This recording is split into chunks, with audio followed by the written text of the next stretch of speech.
Hello, this is Coach Anderson again from Mississippi Public Broadcasting Online U.S. History from 1877 to present. Today we're going to pick up with Unit 3, Urban America, and Lesson number 3, Social Darwinism in the Gilded Age. Now we've been talking a little bit about what it was like, of course, living in early urban America in the mid to late 1800s. And what we're going to do today is talk about some of the issues that arose and then some of the solutions to those issues that were proposed. We'll start with the unit focus question. As we do with all unit focus questions, what we try to do, of course, is give you some frame of reference, some way, of course, to kind of keep in mind what we're trying to gain from going over this particular lesson. The first question is, why do people migrate? Number 2, how is urban life different from rural life? The journal do now activity, what we want you to do, of course, is take out your journals and then write down the do now activity question and then give us what your response is. The topic for today says, what might be problems and benefits you might get when living in large cities? We'll give you a few moments to contemplate that and then we'll come right back. Well, you should have had enough time that you were able to go through, of course, and look at what that particular do now activity asks you to do. And it says, what might be problems and benefits you might get when living in a large city? Well, one of the problems may be, of course, is looking at crime and maybe pollution, maybe overcrowding. But some of the benefit could be things like access to amenities. Amenities like, at that time, running water was an amenity, of course, that a lot of people didn't have. And then also it could be things like being able to go, of course, to entertainment venues, go to sporting events, to go to the theater. So those would be some of the things that back in the 1800s may have been open for people that lived in cities, but also today. All right, we will pick up and give you the lesson focus questions. Now, unlike the unit focus question, we will answer this one at the end of the unit. The lesson. The unit focus question, of course, we answer those at the end of the unit. Lesson focus questions at the end of the lesson.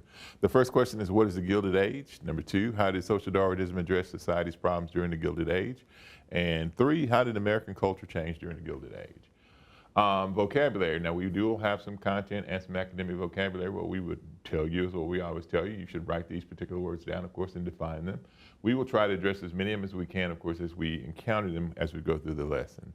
All right, let's talk about what the Gilded Age was. The Gilded Age was a moniker or a nickname that was given to America based on from a novel written by Mark Twain and Charles Warner. It exaggerated an idea that America was a land of opportunity with streets paved with gold, at least on the surface. It was a warning that America was full of opportunity, but it wasn't all golden, it was gilded, which meant that underneath the very surface of it, there was more good than bad.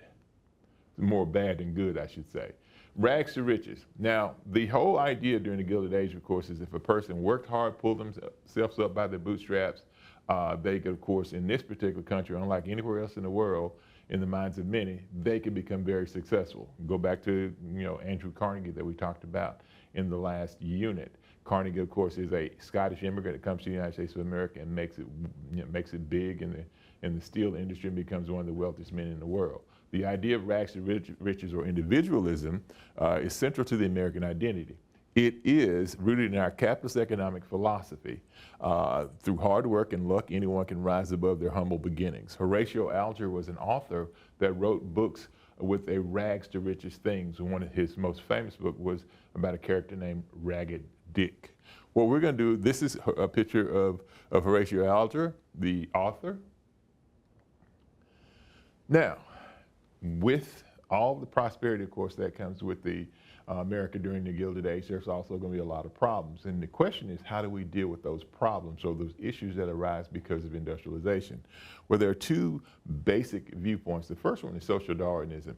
It was based on the theory of evolution by Charles Darwin. It asserted that if left alone, laissez-faire, the strongest and fittest businesses and individuals in society would thrive in the marketplace and society, and the weakest would leave the marketplace and society. In other words, it was simple survival of the fittest applied to American society.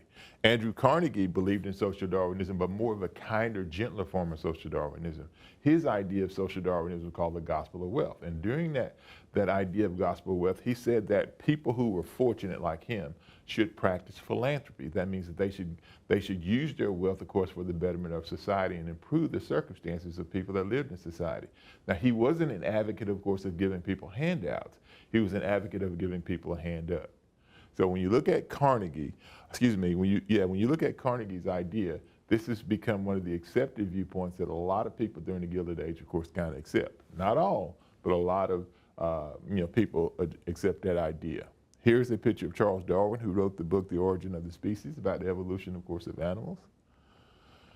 Reformers versus individualists. Now, the opposite of the social Darwinists or the individualists would be the reformers. Now, in their minds, it was the responsibility of government to do what it could, of course, to help along people in industrialized society. The conditions that the poor faced during industrialization was a topic of debate between reformers and individualists.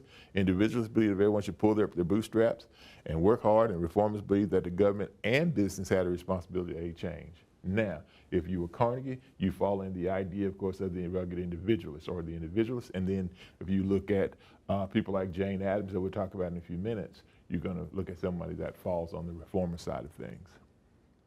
Opposition to social Darwinism. Not every American, of course, believed in the idea of social Darwinism. Henry George wrote a book called Progress and Poverty. It spurred the social reform movement in industrial society. He said laissez-faire was making things worse in society, and you couldn't count on laissez-faire and the idea of social Darwinism to make society better. Lester Frank Ward wrote a book called Dynamic Sociology, and he said the government could cure poverty and promote education better than individualism could. It was more well adapted to provide people, of course, with aid. Edward Bellamy wrote a book called Looking Backwards, where he says capitalism was the problem and socialism would solve societal issues. And then naturalists believed industrialization and urbanization caused people to fail because they were caught up in the circumstances beyond their control. There's going to be a naturalist movement in this country, and it's going to be led by some writers, and some of the ones that you will probably recognize. Stephen Crane wrote in 1893, Maggie, A Girl of the Streets, one that I think you're probably going to be, that you'll probably think about in a few seconds and recognize. Jack London in 1903 wrote a book called The Call of the Wild. He also wrote White Fang, some different types of literature at this time. Theodore Dreiser in 1900 wrote Sister Carrie. Naturalist themes were to call people's attention to the ills caused by urbanization and industrialization, like poverty, corruption, disease, etc. It also rejected the idea of laissez-faire, calling for government involvement in business and societal issues. Here's a picture of Jack London, the naturalist writer. As I said, the author of White Fang, of course, and The Call of the Wild. The charity movement. Just as the social Darwinists and the reformers had their movements, the charity movement falls within that reform movement idea. It fell primarily to people doing good works through churches, and out of that movement emerged the social gospel movement and the settlement movement. The social gospel movement created the YMCA, the Salvation Army, organizations that are around today. Those programs would provide food, shelter, social programs, child care to the poor to help them get on their feet. And then the settlement movement, created by somebody named Jane Addams, who we'll talk about in a few seconds, with her creation of a place called Hull House. It created community centers to help the poor and immigrants by teaching them English and job skills. Here's a picture of Jane Addams in Hull House in Chicago. At this time, students, we will pause for a few minutes and allow students time to access the video on Hull House at the end of the video in the video description. Please view the film as it provides great insight into the charity and settlement movement. The video also details Addams' commitment to the immigrants and the poor as she lives among them, something that middle-class white women didn't do at that particular time. Enjoy the video and complete the video activity once it is completed.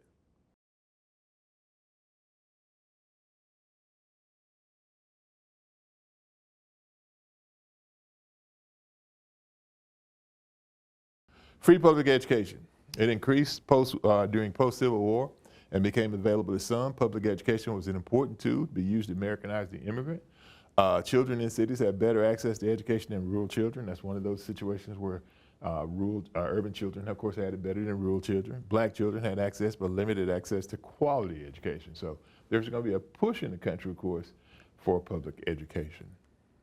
Late Gilded Age popular culture, artists of the late 1800s tried to portray the world through a realistic lens. They wrote about and painted ordinary people through doing ordinary things. They rejected heroes and romantic notions. The most noteworthy realist writer of the late 1800s was Samuel Clemens, who's also known as Mark Twain. And then one of his most famous books was The Adventures of Huckleberry Finn in 1884. Here's a picture of Samuel L. Clemens, also known as Mark Twain, Josh, and Thomas Jefferson Snodgrass. He'd answered all three of those. Passing the time in the Gilded Age. Industrialization gave people money and time to fill that, with many types of public entertainment, including, going to libraries, museums, and theaters. Saloons, of course, became social gathering places. Amusement parks and gathering parks were, of course, created. Professional sports teams like the Cincinnati Red Stockings, of course, were created. Vaudeville shows and jazz and ragtime music with dancers and created a lot of entertainment, but also created a lot of negative stereotypes. Here's a picture of Scott Joplin. He wrote something called the Maple Leaf Rag, which if you look at a lot of turn of the century, cinema, you'll see some of the soundtracks to that is going to be the Maple Leaf Rag. Social Darwinism versus social reform during the Gilded Age. Here we have for you, of course, is an activity. We would like for you to, of course, take some time and go through and look at the activity, of course, and complete these and then turn them in, of course, to your teacher to be graded. So what we'll do, of course, is we'll pause the film, give you the opportunity to go through and finish this particular topic, and then we'll come back and we'll answer those lesson-focused questions. So at this time, go ahead and start working on those social Darwinism versus social reform activities during the Gilded Age. Okay, you should have had enough time that you were able to go through, of course, and look at that particular activity on social Darwinism versus social reform. And what we try to do, of course, is give you two perspectives. And the lesson we gave you, how it was that social Darwinists saw the world, and then how social reformers saw the world. What you can do, of course, is go to the end in the reference slide section of this particular lesson, and you can look at the answer to those possible questions. But when looking at it, one of the things that we can say is in terms of looking at philosophy, just to give you an example, philosophy, social Darwinists believe that individuals were responsible for themselves, and then social reformers believe that government and business bear responsibility to help people. Here are the lesson focus questions. We had three of them. What is the Gilded Age? The Gilded Age was a period in American history in the mid to the late 1800s. And what it said is with America, of course, was a time of opportunity. It was a place of opportunity, but it was also a place that was gilded, meaning that even though there were opportunities and there was prosperity, there was a lot of negative things underneath the surface, of course, of America if you dug a little bit deeper. How did social Darwinists address society's problems during the Gilded Age? They didn't. What they said is that people should pull themselves up by their bootstraps, of course, and work hard, and with a little luck, they, of course, could overcome society's ills and problems. How did American culture change during the Gilded Age? Well, how did it change? Well, it changed by, providing us with more opportunities, of course, for, providing us more opportunities to, for sports and entertainment. So we become a more leisure, obsessed, country for the first time. Once again, this is Coach Janice from Mississippi Public Broadcasting Online U.S. History from 1877 to present. Remember what I always tell you, don't take my word for it, do your own research, because America's history is your history, and we'll see you next time.